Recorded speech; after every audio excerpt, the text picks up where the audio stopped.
Be a part of the best pro wrestling podcast today by supporting the Going In Raw Patreon. You can enjoy access to the live taping of the show, exclusive merchandise, and patron-only episodes, and so much more. Support Going In Raw today. Click the link in the description. This is Charlotte, and you're watching Going In Raw. That sounds terrible. What's up? This is the most must-see WWE superstar of all time and his lovely, gorgeous wife, Marie. and you are going in SmackDown Live. Who needs Raw? What's up? It's your girl, Sasha Banks, the legit boss, and you are watching Going In Raw. Oh, baby, I like it Raw. Oh, baby, I like it Raw. And you are tuned in to Going In Raw right now. How you doing? Hey, friendo, Steve here. And Larson. And welcome to Going In Raw, the only pro wrestling podcast you need to be listening to right here at youtube.com/Stephen Larson. And anywhere fine podcasts are available, be sure to hit that subscribe button on YouTube because lately they've been unsubbing people, and that's kind of a pain in the ass. Yes. Also, if you're on your iOS podcast device, or podcast app rather, you can hit subscribe, download, and helps raise the profile of the show by raising us in the sports and recreation category. We're also available at patreon.com/Stephen Larson, where you can contribute to the show, and in return, you get things. Yeah. Like a postcard, or maybe like a comic book, or cool things. Yeah, we're also at prowrestlingtees.com/Going In Raw. Mm-hmm. We're not wearing any of our product right now. No, we are not. But we do have shirts there, 5 right now. 5 great designs. More to come. More to come, absolutely. And Anyways, if you order before Monday, okay, you can get 15% off using the promo code MANIA. Order by 12 p.m. Central Time. Correct. Monday. That's correct. So, episode 199 of Going In Raw happens to be Wrestlemania. We just got back from Wrestlemania. Well, it ended about 2 hours ago. It took us a half hour to get out of the parking lot. It took us longer than that. Okay. And we're literally 5 miles away from the stadium.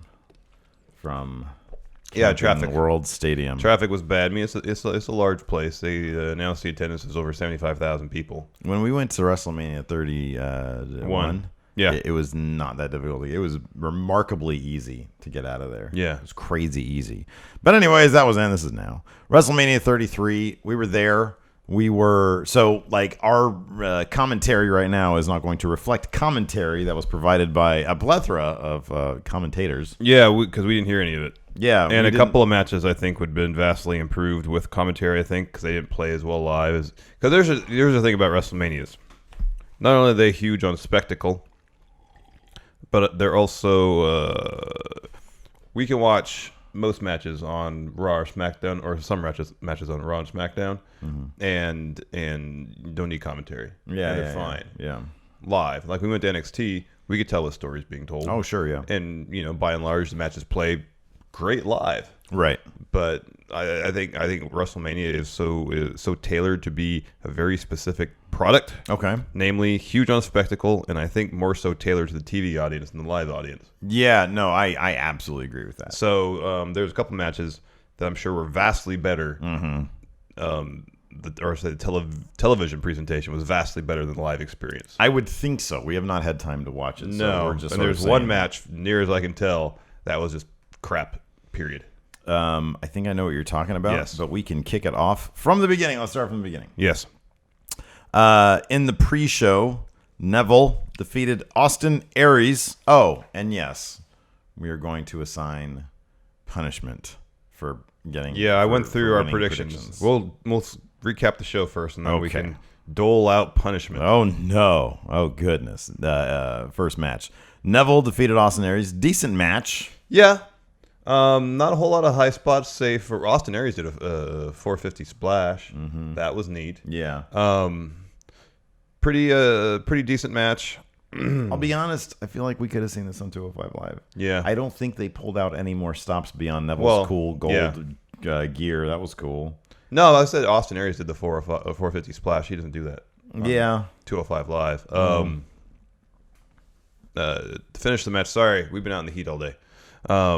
The finish saw Neville go after Austin Aries' recently surgically repaired, I believe, left orbital bone. Yeah, that was a cool turning point in the match because that really turned the tide there. And right after that, pretty quickly after that, he hit the red arrow on Austin Aries. Yeah. Picked up the win. Neville's so good at being a heel. Yes, he is. He's so good at being a heel. So here's a great thing is that ramp they had leading to the ring from the backstage area. Right. I'm sure it looked massive on TV.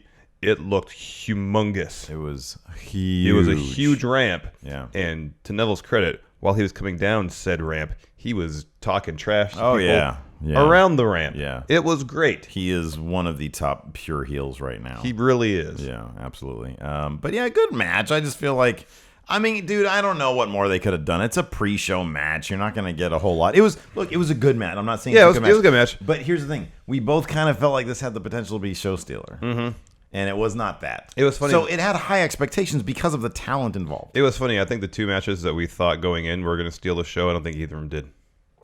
This one and then one later on. Okay, then we'll talk about that. Yes. Next up was the always fun 33-man Battle Royal, the Andre the Giant Memorial Battle Royal. See, I just thought, why 33? Oh, now I get it. It's WrestleMania 33. Oh, yeah, that's good. Do you think next year's going to be 34? I would think so. Probably. It's going to get it to be a really full ring at WrestleMania 50. Man, so Gronk was in attendance, and this was just pure fun. Okay, first of all, the SmackDown tag team division was treated like common garbage. They were just dispatched with much quickness, like out the gate. A lot of them were Them shining stars. But here's Dolph had a decent showing. Here's the thing, though. Pretty quickly, both Big Show and Braun Strowman were eliminated by everybody else, pretty much. This was Big Show has said this is his last WrestleMania. Yeah, and so the two favorites, the two people we picked to win, were eliminated pretty quickly. And then that moment, we both thought probably Sami Zayn. Yeah, but they swerved us. They typically do this with you because I mean Andre the Giant Memorial Battle Royal isn't that important. Although I say that, and I know Baron Corbin won last year, and Cesaro won 3 years ago now. I mean, that really Cesaro. I mean, that's fine. Big Show made sense for him to win. Yeah. Baron Corbin, I feel like, is the only one who really benefited from winning that. Like he really anchored himself to that win when he first started out on Main. Yeah. And that was good. It was good for him. He had like a feather under his cap. Yeah. So there was that. But anyways, yeah, Rob Gronkowski was there because he's good best friends with Mojo Rob. Mojo, yeah. So Jinder Mahal. Damo had a great show. Yeah, Damo did a really great job. Jinder Mahal, he and I believe Mojo went through the second rope to get to the outside. Right. Jinder got the upper hand, went to Gronk, knowing that Gronk was Mojo's friend, got in his face, talked some trash. Yeah. Grabbed Gronk's drink, took a drink, and then threw the cup at Gronk. Yeah. This angered Gronk. Gronk jumped over the barricade. Apparently, maybe one of the security personnel wasn't aware that there was a spot planned for Gronk. This was pretty funny. And tried to hold him back. I know. She was about to tackle the shit out of Gronk. Could you imagine if she went Triple H on his ass and started kicking me in the head? That would be something. Because I'm sure that Bill Belichick probably wasn't huge on this whole thing anyways. Yeah. And if one hard ass lady, one tough cookie, took out Gronk because he was an overzealous fan. And also Gronk is just, he had back surgery, cut short his season. Oh yeah. So he's still, I would assume, rehabbing. But anyways, the refs clued her in. He got in. He actually snuck into the ring while Jinder Mahal was giving the business to Mojo Rawley, and Mojo loaded up a tackle. Gronk loaded up a tackle, and when Jinder Mahal turned his way, he shoulder tackled him out of the ring. Mojo is still out of the ring at this point. Jinder had his attention turned toward somebody else. I don't remember who. Had to have been Damo, right? No. Because Mojo was still on the outside. Because after the tackle, Mojo came back in. And they celebrated a little bit. Gronk left. Well, it says here that Mojo won by last eliminating Jinder. No, I know that's true, but I think there was more people involved at that point. Oh, okay. I don't remember who it was though. Okay, gotcha. It was a long day. Yeah, but anyways, Mojo won that. A lot of these, after we did our predictions video, I was like, man, I really need it. We never go by our gut. We always go by our brains. Yeah, and usually that's not a good idea for both of us. Because gut told me, man, Mojo has. I never would have chosen him to win, So Mojo might have a really good chance of winning this. Well, it's reminiscent of how WWE treated the Royal Rumble, where the entire focus on the Rumble was on Raw, and Randy Orton got a little bit of a mention on SmackDown, and who won the Royal Rumble? Yeah, Randy Orton. Yeah. Kind of the same thing here, where Mojo had a little story going into the Battle Royal. Yeah, but since he's so low on the card, you didn't think, okay, he's got no chance, especially with Big Show, Braun, Sami Zayn. Yeah. In the match, he just didn't really seem. He seemed like a long shot still. Yeah, he did. He had new gear though. Yeah, he's pretty much just had a Maryland state flag on his shorts. That's pretty much what it was. I don't like any of that. It's better than his old stuff, though. No, it is, because there's white on it. But what do we notice? It was see-through. It's see-through. It looked like he had a pink thong. Yeah, you could totally see like or orange. So then, oddly, the pre-show featured Dean Ambrose and Baron Corbin for the Intercontinental Championship. I wonder why. Because what? Baron. Oh, I'm sorry. Corbin. I'm sorry, man. We've been watching wrestling for 7 hours. Yeah. I have a limit, and I know you do too. Yeah. Disappointed. This is in the pre-show. Disappointed in the match. It was a 10-minute match, or almost 11 minutes.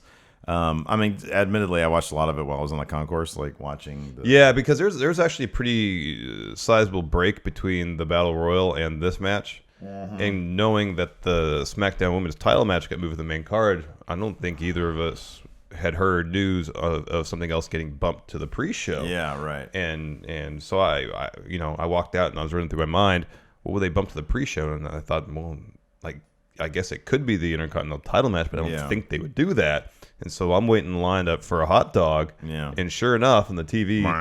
Oh, no, it was Baron's music hit first. Hit first. And I look at the TV on the opposite side of the concourse by the concessions over there, and I was like, okay, well, this match is A on the pre-show, B happening now. Yeah. So we made it out, I don't know, like 2 minutes into the match or so. Yeah, we saw most of it, and I don't know, it just wasn't that. It is a pretty. I had. I'm not gonna say I had high hopes for this match, but I had hopes for this match. I thought this might be. I think they could have done something creative. Yeah, but they really didn't. It felt like a SmackDown match. This felt like a SmackDown match. And it was kind of a bummer that they did. I feel like we're gonna get a rematch that's better on SmackDown, and Baron's gonna actually win it on SmackDown. Yeah, that will be the street fight. Yeah, we should have got totally.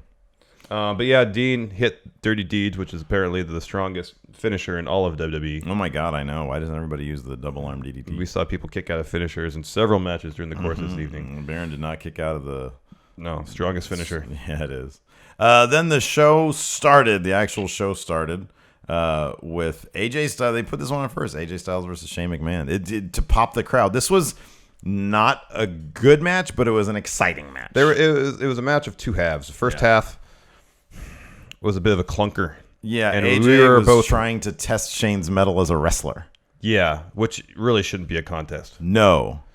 But to Shane's credit, he tried. He tried a lot of stuff. You can tell they went through this a lot. Yeah, and I know Shane had been training in at least a couple martial arts. Yeah, and he was employing some moves you'd associate with MMA. Yeah, sure, some submission moves. Yeah, and then at one point there was a ref bump. AJ accidentally kicks Mike Chioda in the head. Right, and AJ takes the opportunity to bring in two single-use garbage cans. Single-use garbage cans. You can only use them once. Yeah, so he sets up Shane in the corner, puts a garbage can in front of him, goes to the opposite turnbuckle, like Shane's end-to-end drop kick. Yeah. And AJ's going to try to do it. And while Shane's laying there, I see him kind of position his hands to the edge of the garbage can, like, he's going to throw this at AJ. Very sneaky. And sure enough, AJ jumps off the top turnbuckle. Shane throws the garbage can on him. Shane turns the tables, puts AJ in the corner, places a garbage can in front of him. Shane goes coast to coast. Hits the drop kick. It was very impressive. Everybody marked out big time. It was very impressive. Even before that, Shane ate a Styles Clash. Oh, yeah. And he kept his head up. Put his head up. It was perfect. We saw a table spot where Shane went up to the top turnbuckle like he does. Tried to hit the elbow drop. Tried to hit the elbow drop on AJ Styles on the table. AJ got it at the very last minute. And Shane went crashing through it. Shane also tried a shooting star press. Yeah. Missed. He landed, but AJ wasn't there when he landed. It's typical. It's it's classic Shane McMahon. He just tries to hit a bunch of stuff that he never hits. Yeah. But it was cool. It was all mark out stuff. It was like I said, wasn't a good match. It wasn't a good pro wrestling match. It was an exciting one though. We were marking out. People were into it. Yeah. AJ finally hits the phenomenal forearm, picks up the win. Yeah, so that's good. AJ went over. Now he can go on to bigger and better things. Yeah, and as you said, it was a fun match, and it was probably, especially after watching the rest of the card, probably the right match to kick off the show. Oh yeah, because while it started out kind of slow and a little clumsily, by the end, people were marking out for the high spots. Yeah. Oh, absolutely. And got people excited for it. Yeah. Following that, it was Kevin Owens versus Chris Jericho for the United States Championship. This I thought had potential to steal the show. And granted, we haven't watched it with commentary. Yeah. And so my opinion might completely change. I was disappointed in this match. Yeah, me too. Because, strictly on terms of wrestling, it was good. Yeah, it was fine. We just have high expectations for these. But guys. if you look at, say, Kevin Owens' blow-off match against Sami Zayn, right. Not only was that a really good wrestling match, they told a really good story. Yes. At no point did I feel like during this match they bring up anything. This could have been a really well-wrestled match between two people. Okay, let me backtrack a little bit. Go ahead. By and large, this match could have been a match between two people who had never even met before. Yeah. Apart from the spots where Owens was doing the Lion Tamer or the Walls of Jericho. Yeah. Beyond that, for the most part, they didn't bring up anything related to the entire story that had been told for the previous months. This was the best built feud going into WrestleMania, and you're exactly right. They didn't really milk any of that. I didn't really feel like there was any emotion to this match. It wasn't even as good as like Kevin Owens versus Seth Rollins on Raw that time. No. I mean, mean, the end cut it came out of nowhere. Yeah, or it as did. Abrupt. Sorry. Yeah, it did. Kevin Owens went over. He won the U.S. title. He hit a Jericho with a powerbomb on the apron. Right, yeah. Rolled him back in the ring. Talk about a devastating move. Well, that makes sense. You hit the powerbomb. It's the hardest part of the ring. Yeah, no, that's totally true. But then you have to take all that time to roll somebody in the ring. If they're like rolling into the ring, then they should have the power to put their shoulder up too. Unless he was just like, fuck this shit. Jericho was very glittery, though. That was cool. Yeah, he came out with a scarf with lights in it. Yeah, LED lights. It was pretty neat. Yeah, it was pretty neat. I kind of feel, do you think that, I kind of feel that they were not as, I feel like not a lot of people had like spectacular WrestleMania gear or entrances that were like over the top. I feel like they put all their budget into like the actual set. There was a lot of pyro, though. There was a lot of pyro. That's true. A lot. Yeah, I just like when they Especially for the wear next like match. slightly larger. AJ looked like $1 million. Yeah. He had like some new gear. That was half blue trimmed, and the other half was red trimmed. Well, it was white with like heavy black trim, but then light blue. Well, not light blue, but blue trim and then red trim as well. Yeah, on opposite legs. Yeah, it was pretty rad. Yeah, it was like, pretty cool. You're going to Raw. Trying to think of anything else worth mentioning in this match. Good. Just not as good as I was hoping it would be. Thought it could have been another show stealer. Yes, absolutely. Following that was the Raw Women's Title match. This match, everybody had, except for Nia, kind of. Everybody had enhanced entrances. Yeah, Bailey. Oh, okay, yeah. Bailey. I did not watch. Yeah, you went to the bathroom. I need to think. watch this match. Bailey had she had a hole all across the stage where her. I don't know what does Byron Saxton call them? Inflatable tube men. Things? I always call them used car inflatable guys. So, looking at the stage from our vantage point, right? All of the tube men, inflatable tube men. Yeah, I think that's what Byron Saxton. Wacky, wavy, inflatable tube men. I think that's what Byron wacky, Saxton calls wavy, them. auto used car. So all of them on the left inflated and did their thing, but none of them on the right did. And so when Bailey gets in the ring, they have a bunch of them behind. The ring will inflate to the hard A camera. Mm-hmm. So she had extra plenty of those guys. Wavy inflatable tube men. All right, good for her. Nia Jax came out next. She just had a new robe. Yeah. Oh, she had an actual robe? Yeah, kind of. But it kind of had like a corseted thing up top, okay. And then it was flowy behind that. Oh, that's cool. Sasha Bailey had pyro too. Okay. Sorry. Nia Jax. Sasha, you said came out like on a golf cart. Yeah. You're talking about you said Nia Jax. You meant Charlotte with the robe. No. Nia Jax. I know exactly what I'm saying. Well, what did you just say about Nia Jax? I said she had the corseted rope type thing. No, I know. You were going to move on. Bailey had pyro. Nia Jax did not have pyro. Oh, okay. Sasha came out in what looked to be like a really souped up kind of almost golf cart. But didn't look like a golf cart. But it was in small. my head, it's way less cool than it probably actually was. was. It looks like an old, I don't know what kind of car it would be, but like an old car. Like an Impala. No. Like a Cadillac? No. Like older than that. Are you serious? Really? Like a car. It was like a Model T? Not that old. Like a car you'd see in like a movie about the 30s or 40s. Are you serious? She came out in like a fucking Tom Joad car? A jalopy? She had a jalopy? No. Like a nice car. So, but it was like one that like in miniature. Like one of the Rockefellers would be driving. Maybe. Okay. Yes, All but right. in miniature. All right. And she the was Ambersons were driving that car. Yes. Okay. Gotcha. She was standing on the back. She got pyro and she had new ring gear. Okay. And then Charlotte came out last. Mm-hmm. She got pyro. Okay, good for her. So they really spent a lot on pyro. Yeah. For this match. Yeah. We think here AJ had pyro. Oh, I don't care about the Chris pyro. Jericho had pyro. Let's just move on. I don't care about going pyro. through this. Nobody So cares about pyro. the first bit of this women's match was a lot of fun. Okay. The whole match was pretty fun. Yeah. But everybody not named Nia Jax teamed up against Nia Jax. That's good, man. We saw that happen with NXT. It is very The Authors reminiscent Pain. of Revival and DIY against the Authors of Pain. And so there's two spots where Sasha and Bailey were trying to get Nia up for a belly to back suplex. Okay. Couldn't get her up. So Charlotte ran in, kicked her, then they got her up, and Nia took that bump pretty hard. Oh, wow. They folded her up pretty well. Ooh, geez. Later on, all three of them power bombed Nia Jax off the middle rope. They piled on top of her, got the pin. Nice. Well done, everybody. There was a spot where Sasha, you know that move she did at NXT Brooklyn? No, sorry. Yes, NXT Brooklyn in the match against Bailey where she flipped over the top rope over the ref. Yeah. She did the really? same thing, but not over the ref. Oh, I gotta watch that again. I mean, And we're then, gonna watch this. and then right after that, Charlotte got up and did her corkscrew moonsault onto everybody. Oh, fuck. So the very first half of this match was really fast-paced, fun, yeah. really good stuff. All right. During that part of the match, also, Charlotte went over to one of the middle turnbuckles and loosened it up a bit. The pad off. I think she was probably supposed to pull the whole pad off, and maybe the timing was off. Okay. So it was just kind of moved down. Yeah. After Nia was eliminated, Charlotte and Sasha were in the ring together, one-on-one. Charlotte threw Sasha after Sasha was trying to pin her, like she kicked out of it, and it shoved Sasha into that turnbuckle. Yeah. Charlotte picked up the pin Yeah. on Sasha, only leaving Bailey and Charlotte. Yeah. So the finish of this match, I mean, the wrestling involved between Bailey and Charlotte was good. Yeah. The finish was interesting because Bailey was put in the tree of woe by Charlotte. Charlotte was trying to do something on top of the top turnbuckle. Bailey grabbed her, threw her over, somehow got out of the tree of woe, and they wrestled for a bit more. Bailey went up to the top rope, hit an elbow, and got the pin on That the was elbow. her finish. Yeah, I saw that part. Rather than the Bailey to belly. Yeah. I thought it was interesting.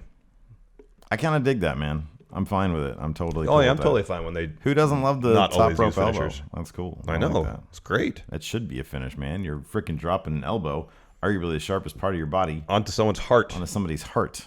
Or from a great height. Yeah. Can we talk about this next thing? Hold on. So Bailey wins, retains the women's title at WrestleMania. She gets really emotional after the match. You could tell. They cut the close up and we saw. Yeah. What did I tell you? On the screen. What did I say to you? What? How much better would it have been if this was her first time? Oh, 1,000,000% times better. Yeah, I know. It would have been great. That crowd would have popped huge for that. Big time, I know. I know they really should have waited to have her win the belt at Mania. I agree. I know. If they had like really drawn out her struggle, like all the way Yeah. to Mania, Yeah. I know. Like every time she wrestles against Charlotte, she gets bit by bit closer to beating her. Yeah. And just can't do it until Yeah. Mania, and then she wins. I apologize for sitting like this. I hope it doesn't put anybody off. The audio might be affected though. No, because it picks up better right here. It picks up better where? That's literally where I'm talking to. Oh, okay. Right here.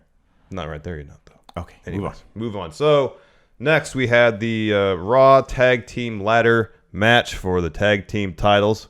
Originally announced for this match were Enzo and Cass, Gallows and Anderson, Cesaro and Sheamus. And right as all the teams come out to the ring, they're about to start the match. New Day, your host for the WrestleMania, they had a great. Oh, we should talk about their promo open the show. Oh, it was great. Yeah. And Big E made a reference to. I love how they're handling Yes. the Xavier Woods page leak Yes. thing, because it's done in the most subtle. Like Big E, it's just like a thing he has over Xavier Woods, where he likes to tease him about it. So he just Yes. makes eyes. He says, "It's time to," what did he say? "Pull our levers." Yeah. And he just Xavier does this says, to him. and he goes like that, and Xavier Woods is sort of like, beside himself. And then Big E corrects himself. It's time to pull the lever. Yeah, to Start the WrestleMania. ultimate thrill ride, Yeah. WrestleMania. Yeah, we got a hilarious video package for that too. Yes. Like they went all in on the silly commercial. They did a high budget version of it. Some of the stuff was pretty cool. And then we come back later on during Triple H's entrance. The 3D Triple H model. Oh yeah, that was great. So anyways, New Day comes out and says, we just got word that this is now a fatal 4-way match. Mm-hmm. And they say, I wonder which team is going to be the fourth team. And they were kind of teasing it was going to be them. Yeah. Because they were in their ring gear. Yeah. And they start to kind of take a couple steps down the ring. Cue up the old school Attitude Era Hardy Boys theme. Yeah. Crowd goes insane. Absolutely mental. Out comes Jeff Hardy. Out comes broken Matt Hardy. Yeah. Yeah. He had he didn't have a goatee or a beard when he was broken Matt Hardy, did he? Okay. He had a beard, yeah. Did he have a beard? Yeah, he still had the beard. No, tonight he didn't. Oh, I didn't know. I thought he didn't. No, he shaved it. Okay. Yeah. Because I was looking, I was like, man, what's different about him? He looks a little bit more baby faced. And I was like, oh, he doesn't have a beard. I'm like, didn't he have like a beard or a goatee when he was broken? Yeah, he did have a beard. Yeah. Anyways, they come out. Matt points at each of the participants and deletes them. Yes. He says delete, and everybody started doing the delete. Jeff was just classic Jeff Hardy. It was not Brother Nero, but we can't have everything. And it was a really fun match. Lots of great Hardy moments. Lots of really good. I thought that Cesaro and Sheamus had a good showing. Oh, they had a great showing, yeah. They had a really good showing in this. Enzo and Cass teased the finish that I originally predicted, where Enzo was on, I said he was going to be standing on Cass's shoulders to get the belts, but it was too high. So he was sitting on top of Cass's shoulders, and Cass was trying to climb up the ladder. So Enzo would get the titles. I think Enzo was up there, and then Cass came up and put his head in his butt. Yeah, and pushed him higher. up. Yeah, it was still a really cool visual. Yeah. So there was a lot of cool spots with Cesaro and Sheamus. Jeff Hardy did a fucking senton bomb. Yeah, two ladders were set up against or across the ring and the barricade. Yeah. And it's towards the end of the match, Cesaro and Sheamus were laid across those two ladders. Right. Jeff Hardy got maybe the tallest ladder in the world. Climbed it. It could very well be. Yeah. Climbed it. And right as Matt Hardy was about to grab the tag titles, he did a swanton off that. Yeah, yeah. That happened. Matt Hardy grabbed the tag titles. There are your People new went Raw crazy. Tag Team This champions. was by far the biggest mark out moment. Yeah. Of the night, and it was to be there live. Like, dude, this was 7 hours of wrestling. I was telling you through the thing. I was like, man, I feel like shit right now. I'm all dehydrated. But my whining aside, this was worth all that to be there. It really was. Like the fucking Hardys back, and it does look like Matt is doing his broken Matt character. They're probably going to give him a little bit of leeway to do it. Like they can't go all in on the broken universe, but. I don't think they need to. Here's the thing. Like, I don't know if they're going to go all in on the broken. Do you think they're going to go all in on the broken? No, I think they're going to follow the lead of what Ring of Honor did, which is This is what I'm guessing they're doing. They're going to let Broken Matt be Broken Matt. Yeah. The character. Yeah. Because, maybe the argument can be made that he created that. Mm-hmm. Anything involved in the broken universe beyond strictly the broken Matt Hardy character, I don't think we're going to see. You're probably right about that. Although if Rebbe is to be believed, there was never any. I know that they showed up on their TV initially, and so that should give them claim to the whatever Senor Benjamin and all them. Yeah, but does that mean Senor Benjamin simply can't? Like, can he not act in any role? You know what I mean? Like, no. Say Impact makes a case that they own the Senor Benjamin IP. Yeah, and no one disputes it. Virgil Vincent, he could come out And new You name. know what I mean? Yeah. New name. Yeah. More or less the same character, and they'd be fine. Yeah. Padre Ben or something like that. You know what I mean? Like there's a number of ways you can do that. And I wonder if a case. I mean, I don't know. I think my thing is this. I would love to see pre-film spots from the from their houses. Like, can Impact really? We're not lawyers. We have no idea. That's what we're just like sort of spitballing here. But I think it would be a shame for them to bring in the Hardy Boys. That entire place was chanting delete without taking advantage of some of what they did. And I'm curious, like legally speaking, what could they get away with? Like, can they film at the Hardy compound? Oh yeah, you know what I mean? I mean, Impact doesn't own the Hardy compound, right? Exactly. But like so, that it should be imagery, fine. I have no idea. Like where that should be fine. You would think. I mean, in the way Rebby Sky or Rebby Hardy tells it, like it seemed like they were running TNA or Impact was running pretty fast and loose in terms of contracts, and releases and all that stuff. Right. So, I don't think that'd be a problem. Hopefully, I'm really hoping they get away with everything they can because I love all that stuff. I mean, ideally, WWE will go to Impact and say, "Okay, here's a check. Let's just settle this." I know. I don't know if that's going to happen. I doubt that's going to happen. Another thing, though, too, is with the Hardys. We heard about during their negotiations that they don't want to work a full-time schedule, which they shouldn't. Right? No, of course not. So it makes sense for them to be able to, say they are on Raw most of the time, and when they're not, they can shoot something at the compound. Yeah, for sure. Yeah, to air.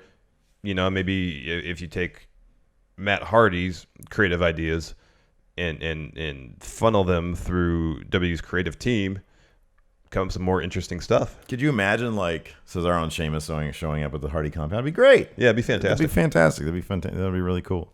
All right, so that was a huge mark out moment. Oh yeah. John Cena and Nikki Bella defeated the hugely over Miz and Maurice. Yeah. This was fantastic. The world has turned around on Miz and Maurice. And dude, we've been saying this for weeks. It's because they have the moral high ground here. They do, but also Maurice makes the Miz likable. I told you this when we were there. Well, yeah. She seems so damn charming. She does. They as a couple are charming. Yeah. And on top of that, obviously, look, it's Cena, and people have very, very strong opinions about John Cena. But it's like, especially from our perspective, people who are married in like loving relationships and shit. It's like, and I don't know if that matters or not, but it's like part of the video package build for this was like the Miz and Maurice showing they would show pictures from their like Instagram or whatever. And it's like they legitimately look like a loving couple. Everything about John Cena and Nikki Bella. And granted, I am fully aware that we have no idea what goes on behind the scenes. They're probably a legitimately loving couple. Yeah. But what we are presented on TV completely validates what Miz is saying. Yeah. John Cena seems like a fucking like a weirdo maniac with his rules and his robotics, and everything is prefabricated, everything is lawyered up, and everything is robotic. And Nikki Bella, like if you watch, I'm sorry, dude, but I watched Total Bellas. Yeah. I watched, I think, all of it. They are presented as, I'm not going to say they are, they're presented as some of the most vacuous people you'd ever know. Yeah. You know what I mean? I know. Like JJ Bell is tired of his job, so I'm going to go to the Performance Center. Maybe I can do this. And he's just carrying his mom's bags. Yeah. Nikki Bella just always seemingly caring about shit that just doesn't even matter. Like, they just seem like the most vacuous I know what people. you mean. Yeah. And then John Cena, like, I know he was playing a version of John Cena. Like, I don't believe that he's like that. We have no idea what John Cena the person is like when the cameras aren't rolling. Yeah. But what we're presented honestly comes off like a couple of assholes At who you times, just don't want to be around. Yeah. I mean, I love John Cena. He's fucking awesome. But still, Yeah. in the context of that reality show, I asked you before this match, I said, what? Because I thought for sure that when he proposed to her, because we had just seen the Hardy Boys, that crowd was going to start chanting delete. And honestly, I am so disappointed that they didn't, because that would have been fucking hilarious. It would have been. But It would have been great. At the same time, I think people understood whether it seemed, really pre-planned, the proposal that is. Yeah. At the same time, whether that proposal is strictly for television or not, we don't know that. And, more often than not, when you get engaged, that's that's a milestone of your life. I will guarantee you that shit was over. TV. Oh, I'm sure it was. All Well, I mean, I would based on the size of the rock that Cena gave Nikki. I don't doubt they're really engaged. I have no idea about this. It wouldn't surprise me if he popped this question in his own way in private when the cameras weren't rolling. Yeah. They decided yes, or she decided yes, or whatever, and then This could probably happen part months of ago. that. And exactly. Probably happened months ago. So all that, this was for TV. There's no way that he popped this shit out. No, I know, but I will say that especially Cena. So he proposed. She said yes. They embrace, and he says something in Nikki's ear for a good 30 seconds or so. And when they, disengage their embrace and turn towards the camera, Cena seemed legitimately emotional. Yeah. He seemed like he was getting a little teary-eyed. He's a good actor. He is. But, I would like to give him the benefit of the doubt that it wasn't completely a prefabricated thing. Like some of the emotions they were feeling were genuine. Yeah, I'm sure if he the likes event, his soon-to-be wife. Yeah. If the event was completely for television. How much did Miz love getting that face reaction? Oh, it was fantastic. He was eating it up, and it was awesome. And I was kind of wondering while we were watching the match if the high of the Hardys winning those titles was so high, if he knew if they came out there and just concentrated on wrestling the match, the crowd would just die. Maybe. They would just be quiet. And so he did everything he could to keep the crowd engaged in that match, even if it meant him trying to get a face reaction. Oh, yeah. No, I think I honestly think at this point with John Cena, like I think they're completely aware of stuff. I was thinking about this when Triple H said the thing about Roman Reigns, and 70% of the people are booing him, so he must be heel. Oh, based on tonight, it's more like 95. No, I agree totally, but he knows that's bullshit. He knows there's a difference between what they call X-Pac heat, and heel heat. He knows this, and it's the kind of thing where it's like when you talk to anybody who's working a job and they have a manager who wants to go one way and you want to go another way, you got to listen to your boss. Yeah. And so he has to do, this is the Roman Reigns thing. He has to find a way to justify it when he gets asked that question. I want to ask you a question. So even earlier in this episode, we mentioned, I don't know if we mentioned that WrestleMania is about spectacle, but yeah, sure. That it's also about catering, which I don't think we remember. Maybe we did. It caters more to the casual fan than the hardcore fan, but based on the audience we saw last night or tonight, at least in terms of live attendance, I don't think that's the case. I don't think a casual wrestling fan is going to spend a couple $100 and more to go to WrestleMania with their family, especially if they can watch it on TV at home. Also, though, I think you can still order WWE events on pay-per-view. Yeah. And so I think if you're a casual wrestling viewer, if you're going to watch one of these shows, it's going to be via that route and not the network. Right. By and large. Yeah. So I know they spend so much time catering to the casual fan. I'm curious how effective that is. No, you know what? It's funny because I had the exact same thought, but when? During the Pitbull concert. Yeah.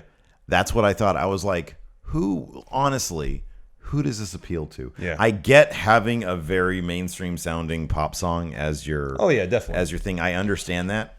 But going so far as to put on like a mini concert thing when you have a fucking 7-hour show. I know. It's like it seems excessive. It does. And I'm like, well, I get that you're like reloading the audience. They need to go do something. So you have to do something. I totally get that. It's just that's what you do. I know. Put on like a pop. Like nobody there cares about Pitbull. Nobody cares about that shit. Nobody. Oh, the girl who did the national anthem did a bang. Yeah, she was very good. She had some pipes on her, man. Yeah, she was outstanding. But no, dude, you're right. I mean, listening to that crowd, The Miz it's so much fun because there's the part of it also is that, The Miz has been around for a while. And once you pass a certain threshold, and on top of that, frankly, for the past year, he's been doing amazing work. Yeah, he's SmackDown. He's probably been doing the best work of his entire career. Oh, no doubt. Part of that, though, is just the fact that he's been around for so long. He gets a legacy pop. So comfortable, and he gets a legacy pop. But when you put him in there against John Cena, and it's like, man, everything the Miz and Maurice makes sense. and John Cena and Nikki Bella do seem like weird robot people. Yeah. Like, yeah, he's going to get that face reaction. And I really hope that on SmackDown on Tuesday, The Miz comes out and says, see, your proposal just validates everything I say. Yeah, because this match was infuriating. I don't know if it's been infuriating, but it was just... It was like, I mean, it was so... The writing was just so on the wall. Like, you could see this coming a million miles away. And I asked you before the match, I was like, so what do you think they would prefer?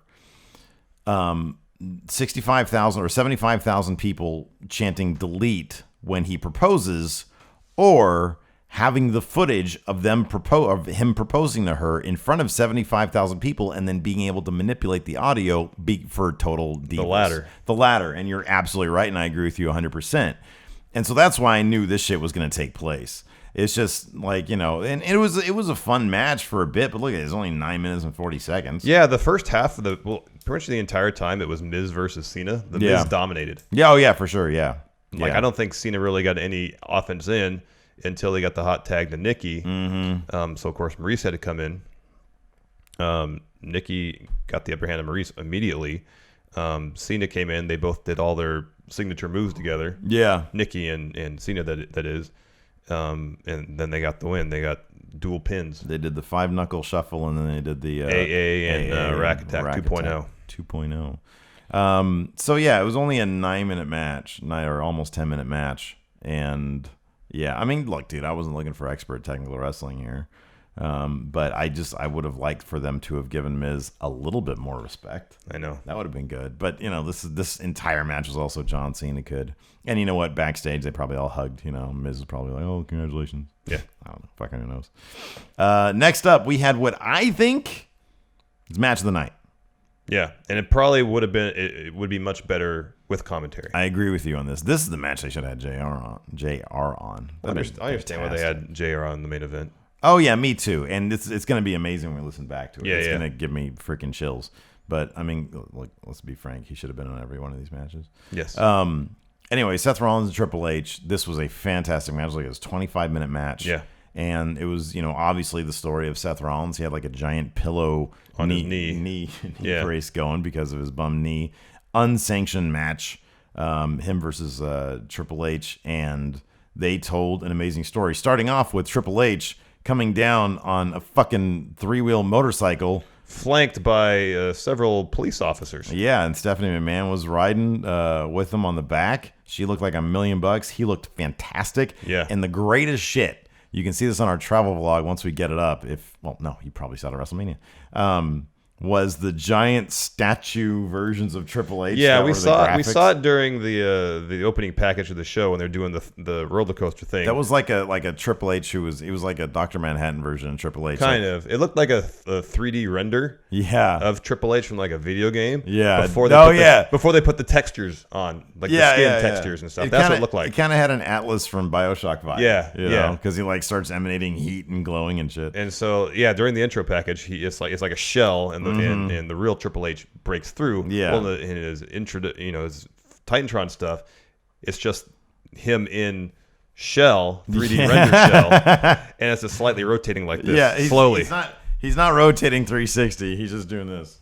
Yeah, it's like I feel like they had some limitations on the graphics. 25 degrees, I think. Yeah, exactly. But it was still amazing. Yeah, it was fantastic. I loved every second of it. Seth Rollins had some cool like gold gear. Yeah, and he came out with a torch. Oh yeah, that was. Wait, was it? Yeah, it was a torch. The giant is a torch, and he stabbed on the ground, and when he did that, a trail of fire went from the torch down the ramp to the digital ring. Fire. Not digital real fire. fire. Clarify that, yeah. And so digital flame showed up on the LED panels around the ring and on the columns, holding up the canopy above the ring. Yeah. It was pretty cool. It goes back to how you talked about how you went and burned the whole thing down. Yeah, exactly. It was rad. So it's pretty cool. As you said, really good story told. Triple H working Seth's knee. Seth still trying to wrestle his style. Right. Still beat Seth Rollins while dealing with the knee injury. And yeah, still selling that knee injury, exactly. And I mean, this was kind of a hard match to watch because whenever they do matches where you're kind of focusing on that one thing, like I always feel in my gut that that's like a recipe for disaster. Even before, sorry to interrupt you. Before Seth re-injured his knee, every time he did the sunset flip powerbomb off the turnbuckle. Oh yeah. Oh, no, I can't watch that shit. I would cringe. I can't watch that shit. And then, of course, they did that spot. Yeah. And he put all his weight on his good knee when he landed. They showed the replay. But he sold it as if it messed up with his knee again. Yeah, yeah. He was selling like crazy. It was amazing. There was an awesome spot where both him and Triple H were trying to get off their pedigree. That led to the finish. Yeah. Which saw Triple H. There was a great moment. I'm sorry. There was a great moment when they come crashing outside the ring. Didn't Triple H had they're outside the ring, they're on the mat. Triple H had Seth in some sort of knee bar submission thing. Oh yeah. And Seth Rollins in desperation was looking for something under, because he was right next to the apron. He was looking for something underneath the apron to get out. And he did this with expert precision. Yeah. He sort of looked like he was just grabbing whatever he can find, but he happened to get the sledgehammer. Well, he got a chair and kind of threw it over towards Triple H's direction, like it landed on him, and then he got the sledgehammer and just threw it out. Yeah. But it was like he grabbed like a bunch of wires, and with that came a bunch of crap, including a sledgehammer, which landed perfectly next to Triple H. I know. And I swear to God, it was so great, because Triple H looks over, and it's like me if somebody just put a burger right there. It's like, oh, look at you. And then when he picked up the sledgehammer, it looked like he wanted to kiss it. He was so happy to see it. He's like, oh, you're my best friend. He was so happy to see Sledgehammer. I find it funny that he threw a sledgehammer. I mean, he was so happy to have his friend Sledgehammer Very back. excited. But anyways, that led to like a really cool sequence. Like, they didn't really do much with the sledgehammer. No. Because Stephanie took it away. We got to talk about this. Leading up to the finish. There's a spot where Triple H is thrown towards the ropes. Stephanie is on the ring apron after taking the sledgehammer out of Seth's hands. And this is what happened. Triple H is running towards Seth. Seth gets out of the way. Triple H puts on the brakes so he doesn't hit his wife. Yeah. Earlier in the match, Seth had set up a table directly below where Stephanie is. Right. And so Triple H puts on the brakes, turns around. Then there's a sequence where where Seth pushes Triple H into Stephanie. Stephanie goes for the table. Well, no, he super kicks him. He super kicks Triple H, who in his like dizzy stupor of being super kicked, stumbles into Stephanie, who's still in the ring apron for some reason, and she goes crashing through the table. And Triple H's reaction was priceless. Yeah, he was incensed. He was all pissed. Doing this shit with his mouth. And so he turns around, takes a couple steps towards Seth. Seth kicks him in the gut. Pedigree, win. Good match. I want to watch it with commentary, because I think I think it's going to be a fantastic match. I think it's going to be a really good match. Yeah. Next, not a good match. Pile of crap. One of the most confusing, pointless, crappy wrestling matches I've ever seen. Preach on, man. Preach on. Randy Orton versus Bray Wyatt. Now, we sat there and watched this match, and I was confused, because I wasn't sure what story they were telling, because it was a giant mess. Yeah. And so I took to the Twitter, asked the good friendos out there, does this match make any more sense with commentary? And it was basically unanimous. No, it doesn't. No. So, near as I can tell, the story of this match, and based on what people told me on Twitter, is that several times Bray went into the corner and did this thing where he grabbed the ropes and leaned backwards, upside down. Yeah. And when he did that, the house lights would go off, and they would project imagery onto the ring. Yeah, it was amazing. It was so stupid. It was like, these are his Satan powers? I guess. And it's like, because it was like maggots at first. Maggots twice, and then cockroaches. Yeah, well, no, it was maggots, worms, and cockroaches. Oh, sorry, yeah. Maggots, worms were in there. And I was like, man, if you're going to do that, go all the way. Show like, I don't know, like buttholes, or like crap. Okay. Or like a decapitation of some sort. So, like, remember Red Asphalt, like the old school car videos? Yeah. Show some Red Asphalt. Like when people get in the car accidents and both their ankles are broken inward. Oh, that's horrible. Like show that. Bray Wyatt would have won. So, so when they first did it, I thought, okay, that's interesting. This is like an experimental wrestling match. Right. Okay, well, let's see where it goes. Well, first of all, it didn't go anywhere. No, it didn't. And that seemed to be the extent of Bray Wyatt's powers, was the ability to kill. I know, it was one of the shortest matches of the card. And then I was like, okay, because it seemed like the first few sequences of the match that Bray was overpowering Randy. Yeah. And I thought, okay, cool. Bray has Satan powers. Bray has satanic powers. Yeah. As they teased. Yeah. Because this whole time, like, after Randy burned the house down, after Bray rubbed himself with the ashes when he said he was like super leveled up. Yeah. I was expecting to see that made manifest in the ring. I wanted to see these powers on display. He got his ass handed to him more or less by Luke Harper on SmackDown. He did. Who, by the way, was in the Andre the Giant Battle Royal. Yeah, he should have been in this match. I know. Would have made it a hell of a lot more interesting. Yep. And so for the first couple of sequences of this match, I was excited. Yeah. Bray seemed like he was operating at a higher level. Yeah. That didn't last very long. No. One RKO. No, Well, two RKOs. He hit one on the technically. outside. He hit one on the outside like halfway through the match. Yeah. And then another one. I don't understand why. I don't understand this match. No, I don't get it at all. I have no idea. It was 10 minutes. It was like one RKO. I mean, okay, yeah, I know there were two during the match, but Bray got back up. Like, he sold the shit out of it, the first one. Yeah. And if he has Satan powers, he should no-sell the shit out of it. This should have taken 6 RKOs. Yeah, he should have gotten right up. And here's the thing, dude. You can do that in 10 minutes. You can do that in 10 minutes. Jeez, take one of these matches out of here. You know what I mean? Like, to take one of these out of here and give them 15 minutes. But they can still do it in 10. Yeah.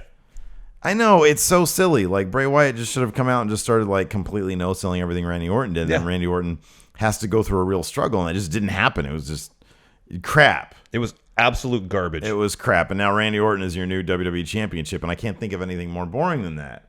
Now, I'm hoping they continue this feud and more interesting things happen. Maybe there was just a pressure to put on an easily accessible match for WrestleMania, and because you don't want to drown out like this was the not casuals. an easily accessible match when Bray I know. is contorting his body. Doing that makes the house lights go off. Yeah. With People were imagery laughing. being projected. Yeah, it was not good. People were laughing at Not that, good dude. at all. Yeah. It was awful. I mean, awful. kudos, I guess, for trying to be kind of creative. But, man, if you're going to do something, you got to follow through with it. Look at this. The two matches for the top titles on both brands lasted a combined 15 minutes and change. Oh, man. Shorter than 5 other matches. Speaking of which, the top title on the Raw brand featured Brock Lesnar. Short, but at least this one was fun. Versus Goldberg. They did a little bit more than we thought they were going to do. Yeah, they did. Does Brock Lesnar jumping over Goldberg count as a moonsault-esque? You mean or a shooting star press? Well, no, because a shooting star press is a very specific thing. No, totally. But he did something that we hadn't seen. He did something athletic. He might. Yeah.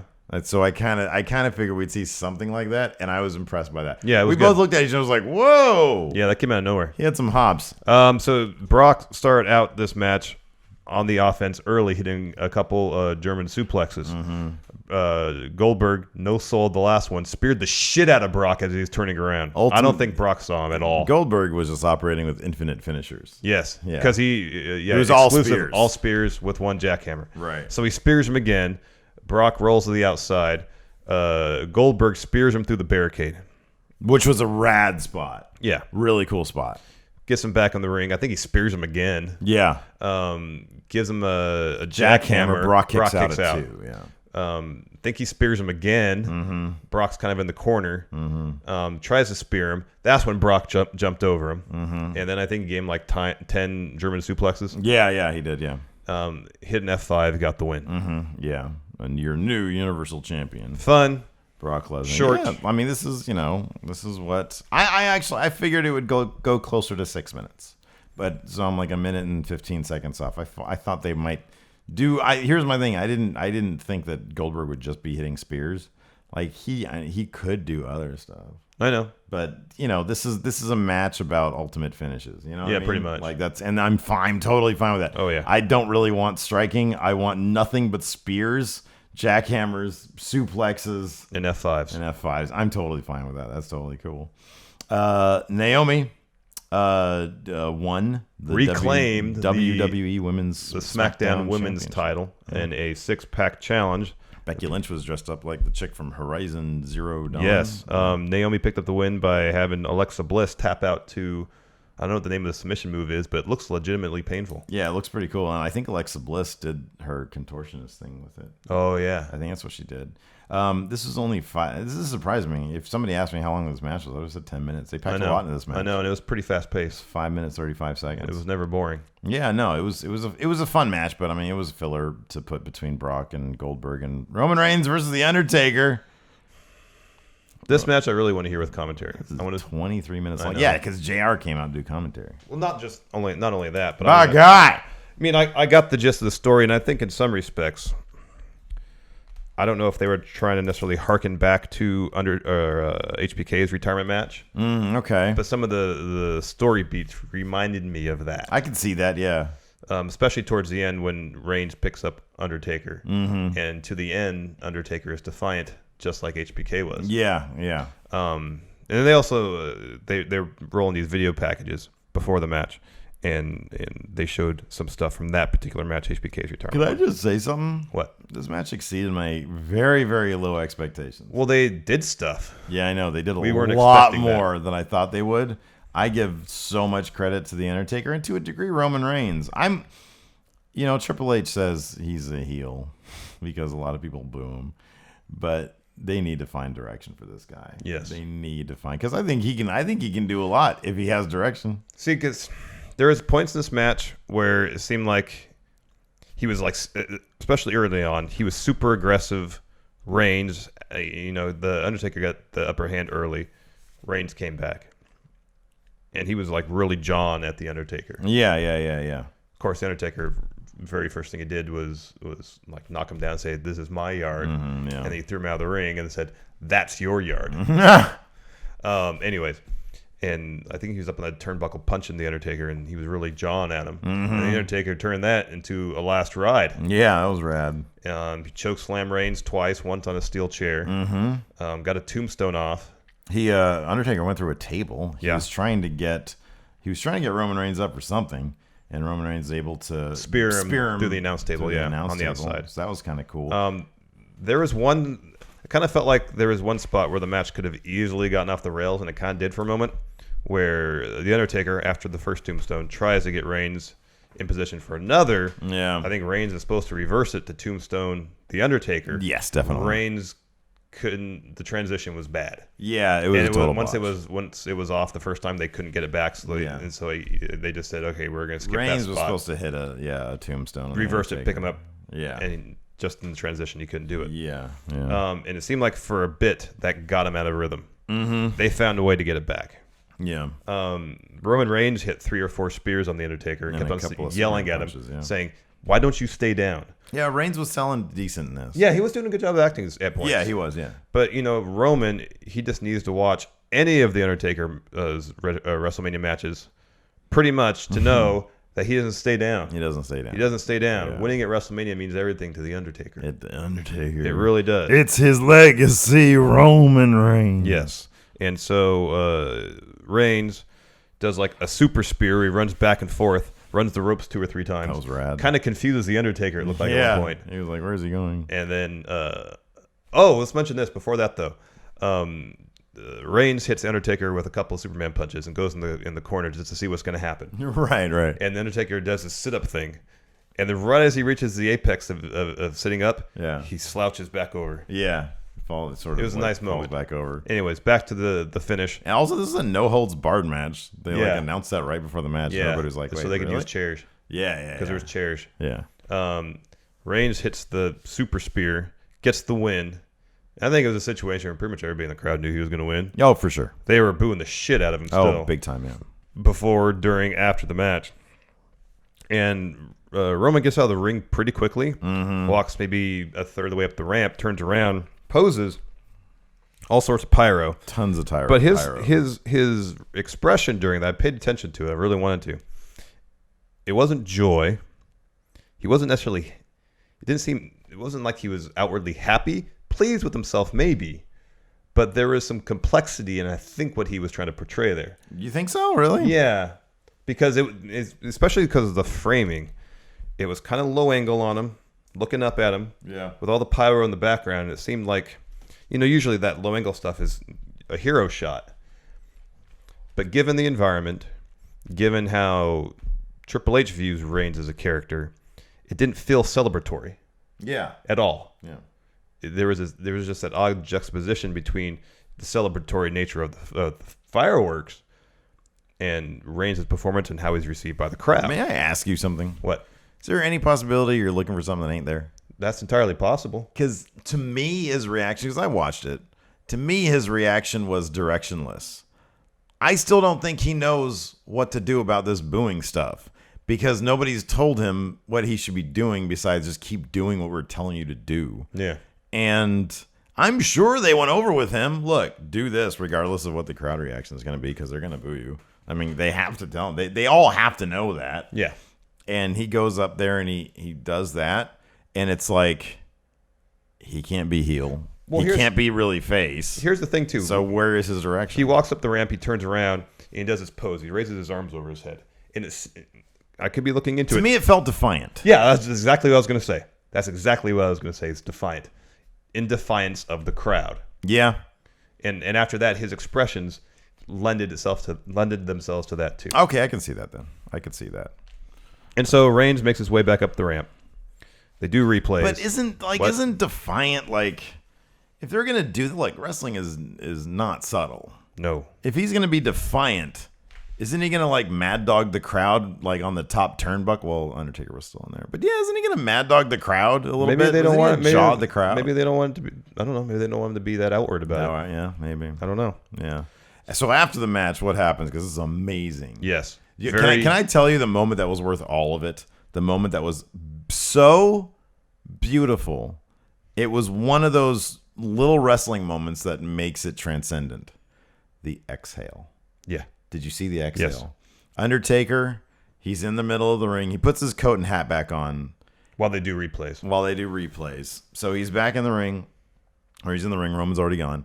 And he starts taking off his gloves. Well, he takes time in the ring before that to kind of stand around and pose a little bit. Not really. Mills about. Yeah, he doesn't really do any huge gestures or anything, but he just kind of stands and soaks in the thank you Taker chants and the applause and stuff. But anyways, go ahead.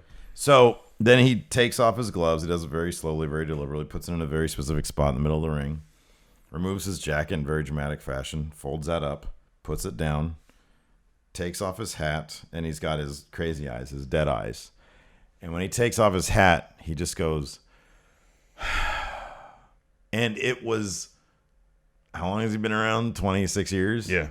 It was 26 years of an exhale. It felt like at that moment is when he let the character go. I know, exactly. That's exactly what I have so what I wanted to have happen happened. He ascended into heaven, but then he descended into hell. But that exhale was so beautiful. Mm-hmm. It was a moment of beauty for a guy who has had an amazing career, and I think that's it. I mean, he did his thing. Roman Reigns, here's the thing, dude. Roman Reigns is, like it or not, look, there's a million titles. We can rally around the other titles. If you don't want to rally around Roman Reigns, it's fine. Roman Reigns is going to be around a long time. Yes. And I personally believe he's going to be... I think he's going to be over. I don't think he's ever going to be a Cena-level talker guy. No. I think he'll be over because I think that eventually they're going to have to pull the trigger on something to give him some direction. And I think as soon as they do that, I think people be interested because we've seen it before. Yeah. The Undertaker, he had to defeat the Undertaker because he's going to be taking on Brock next. Yeah. Or next year, anyways. Yeah. And Brock can't have that over Roman Reigns. He can't. And so storytelling, it makes all the sense in the world that he beats the Undertaker. Yeah. And creative and Roman Reigns has to do their job and make sure this guy has either heel heat, face heat, but not X-Pac heat. Yes. Because that's what he has right now. Yes. And that's not acceptable. And I honestly think that when Triple H says, well, the guy is a heel, I thought about it because I made the case. I was like, oh, well, I'll give Triple H the benefit of the doubt. But honestly, him saying that just sounds like he concocted something to feed to the press or fans or whatever because he gets asked that question all the time. And back when we talked about that, we brought up the concept that it could be X-Pac heat, and not legit heel heat. Because look at everybody else that Triple H is hands on with. They're fucking over. Yeah. They are over in the ways that they're supposed to be over. Kevin Owens can turn, like when he turned on Jericho at the Festival of Friendship, he's a heel now. Yeah. He's a pure heel now. Yeah. That's Triple H all over it. Finn Balor is a stud. He got injured and that sucks, but he'd be at the top of the card right now. Yeah, he would be. Look at everybody Triple H has his hands on. Everybody in NXT that he's bringing up and he's pushing. And they all have such a distinct direction. Yes. And Roman Reigns does not. No. I noticed on Twitter before we started, someone posted a picture that as of a half hour after the end of WrestleMania, the Undertaker's gear was still sitting in the middle of the ring. Oh, wow. That's crazy. I know. It's pretty neat. That is pretty Interesting touch. Yeah. So he Like, they didn't disturb anything in the ring. The chair was still there. so- his gear was still there. We should have mentioned his entrance was truncated. I don't want to say truncated, but he instead Abridged. of abridged. Thank you. Instead of coming from the top of the ramp, they had They had like a platform that raised him up onto the ramp. yeah. So they had like under the ramp, he was just chilling there, and they raised him up. So he like cut half of his time on the ramp. Still took a while getting to the ring. Yeah, it totally did.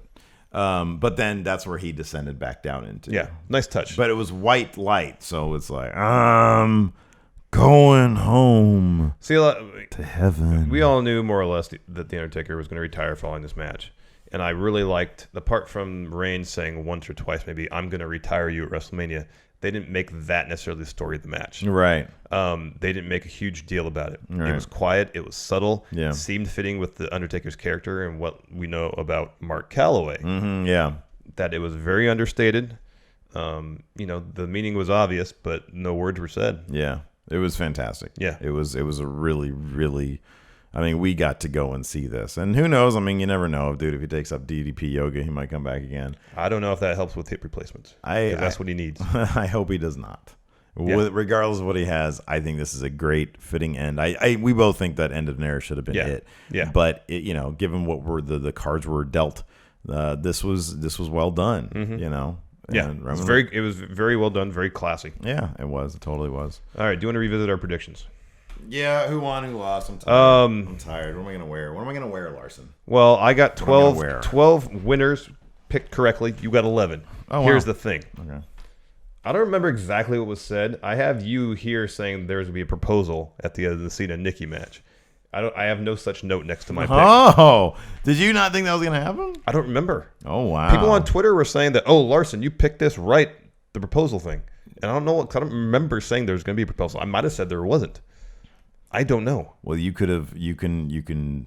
We'll take a look right now. We'll see, and then through the magic of editing, we can see what you said. Well, I don't want to. Does it matter?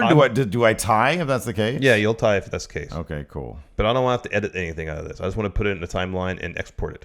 All right. Well, you know what? I'm willing to give the tie. Here's the thing, though. We bought crap shirts at the Superstore, Yeah. and we're gonna wear them. Hey, you know what, man? Your shirt is not crap. I got you that Taker Roman Reigns shirt. I don't like it. I think the illustration is really cool. And I got you. And you just said you like the match. Oh shit, it's in there. It's the one you guys can see on WWEshop.com. I got you this. Yeah, baby. We spent good money on these shirts. A lot of good money on these shirts. So either we're wearing That these. shit is not We're cheap. either wearing these to Raw tomorrow, Yeah. or we're both wearing them for the Raw recap. Oh, dude, I'm wearing that to Raw. Okay. I already decided I'm wearing that to Raw. Okay, I'll wear the Undertaker one then. Undertaker. I mean, I might have to wear it first just to make sure it's like, oh, this is decent material. Yeah, it's a good material. Okay, well, It's not the scratchy stuff. make sure I don't look pregnant in it, and I'll be good. But Okay. otherwise, I'll definitely wear it on the Raw recap. I don't care about Okay. that. So that way we're getting used to the shirts we spent money on. Oh man, it's been a long day. Yes. So, thank you for, I guess, bearing with us. We don't have like what you guys saw on the broadcast. We don't have a recap for it, but this was a live experience for Yes. us, and so we thought we'd bring that to you, and as soon as we possibly could. So that's why this is hopefully going up, pretty shortly in the morning. Yeah. Whatever. Well, I mean, I intend to put these files together, make sure everything's cool, export it, get it uploaded, put ads in it, Yeah. and just put it right up. All right. Cool. No Sounds waiting good. around. All right. Well, another WrestleMania in the books. What were we doing last year for WrestleMania? We didn't go to WrestleMania. No, we did a recap. did a recap, yeah. Okay, right on. Yeah, well, I might ask Dan. No, last year we live streamed it. We did live stream reaction. Oh, we did. Okay. Yeah, All right. Cool. that's what we did last year. Oh yeah, because Baron Corbin won the Battle Yeah. Royal, and I was like marking out big time. Yeah. Might ask Dan to I don't know. Maybe we'll do something later in the week when we get back. Yeah, I want to do something with Dan for WrestleMania for sure. Yeah, that'd be cool. We can do like highlights and lowlights, maybe like Yeah. a quick video or something. Yeah. All right. Well, a time well spent or some shit. I don't know. I'm going to bed. Thanks for watching. We'll talk to you guys later. Bye.